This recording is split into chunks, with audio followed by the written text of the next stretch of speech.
Vaccination centers, deployment taking place, the numbers that are being vaccinated. As you know, we're doing healthcare workers first.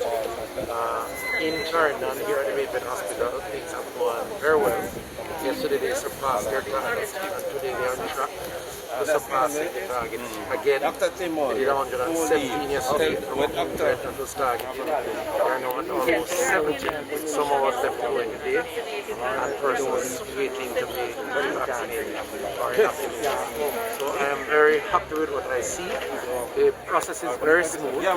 In fact, we have some doctors here and nurses who are commenting on the efficiency of the process.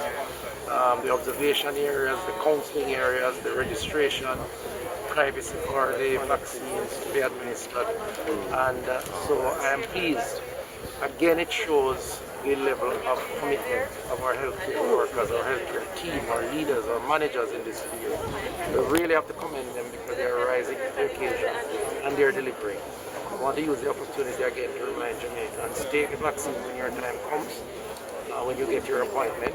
This is very important, and let us work together as we seek to overcome the COVID-19 virus here.